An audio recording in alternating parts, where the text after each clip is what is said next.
Gorgeous. So looking at the car, you'll notice a few things about the design. First, let's just kindly call it Aston Martin inspired grille. It's sort of the new face of Ford. We see it trickle down to almost all their whole product line. It is bold, it's strong, and it looks really, really nice.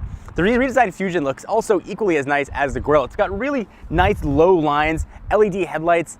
The back could look a little bit less generic, but the front of the car more than makes up for it. So what's going to power this guy? It's a plug-in hybrid. So it's got a 2-liter Atkins cycle 4-liter engine paired to a 7.6 kilowatt hour electric battery. It's going to combine, if you have a full charge and full tank of gas, for 620 miles of total range. If you just want to go in pure electric style, they're only going to get about 20 miles depending on how fast you drive, but don't go faster than 85 miles an hour or the gas engine's going to kick in. So if you want to charge this guy up on a standard 120 volts, it's going to take you about 7 hours, and that's just, whatever you plug into at home like you'd use for anything else. Or a 240 is going to take you about 2.5 hours. When you're just using the gas side of it, you're going to get a really respectable 43 miles per gallon, which is, pretty nice for a car of this size. So this doesn't work like the Volt. The Volt, for example, uses the gasoline engine as a generator. This works as a true plug-in hybrid. So they work in a few ways. They can work together. So as you're accelerating, you can pull power from the electric pack and also from the gasoline-powered engine. You can also go pure electric, and then when that starts to die out, it'll switch on over to electric, but they can work side by side. So with two powertrains on the Ford Fusion Energi, both can power the wheel, so they can work side by side or one going and then the other. So primarily the way you're going to use this is you'll drive your 20 miles on pure electric range if you have less than a 10-mile commute to work, or 20 miles a place you can plug in, then no problem. You will run almost 100% on pure electricity, assuming that you're not going to go faster than 85 miles an hour. But what happens if you are driving longer than that?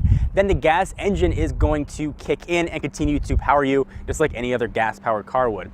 If you've got it in standard drive mode and you want to accelerate really fast, it'll pull power from the electric and also from the gas to give you a bit more acceleration. So kind of nice. You get the best of both worlds with a car like this. It's going to be available in two trims, the SE, which we have, and you can get sort of nice things a la carte. We've got pretty much everything decked out on this, or the titanium. Ours is fully loaded with all of the tech trimmings. Inside, it's got Ford's next generation smart gauge with EcoDrive, which shows kind of cool leaves growing on one of the two customizable LCD displays. So you couple that with the heads-up display, which simulates brake lights, flashes on the windshield, and if you don't react in time, the brakes will pre-charge and increase the brake assist sensitivity to provide full responsiveness when you brake. So it will help protect you in case you're not protecting yourself. Also has standard Ford things to sync like My Ford Touch. It's got lane keep assist and an active parking assist, which actually will parallel park itself, which is really kind of cool to see. So driving the car is a bit of a mixed bag. Driving electricity is absolutely awesome. You get that instant torque. Think of it like an electric drill. As soon as you push that trigger, that thing starts spinning at full torque. Same thing with the electric car. Really at 1 RPM, you are getting full torque, and it's fun to drive.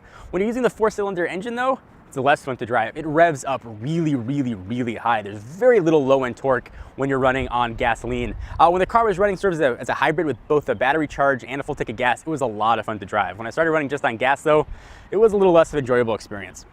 So that 7.6 kilowatt hour battery pack has to live somewhere, and the most likely place is going to be in the trunk. So you're going to lose a lot of storage space if you pick up a Fusion Energi, so make sure you can live with that. The way to charge the car is pretty standard for EVs nowadays. It uses the standard J1172, which you'll see pretty much every public EV charging station. Tesla is the only company that uses a proprietary adapter, so you'll be fine trying to plug in anywhere you want. It does not have support for the faster DC Chatham mode charging, so at least be aware of that if you live near one of those fast chargers.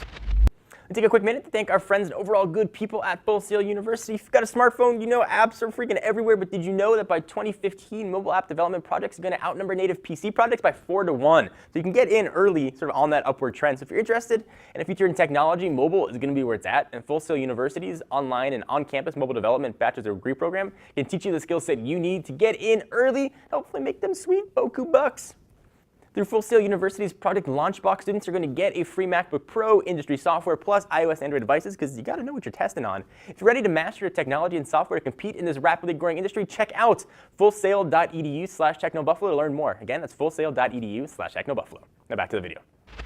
So the Ford Fusion Energi combines a lot of technology into a pretty nice looking package. If you're looking for sort of the benefits of an electric vehicle with the freedom of a standard gas powered car, this is a really nice option. If you drive much farther than 20 miles an hour, be aware you are going to have to obviously use that gas engine, which is not the most responsive, fun type of drive. But if you can keep your commute smaller and primarily use the electric side of it, you're going to have a great fun car with plenty of torque. So it's not like a cell phone where you can just be like, hey, you can drive this for the next 2 years. A car is a huge purchase. So you're going to want to do a ton of cross-shopping with other competitors in this market. And there are a lot of hybrids, not necessarily plug-ins, but a lot out there. So you guys, love to hear your thoughts. What do you think about the Ford Fusion Energi? Do you like the looks of it? Do you like the car? I want to know what you have to say. Please leave it in the comments right down below. Until next time, I'm John Ranger from Techno Buffalo. See you guys next video.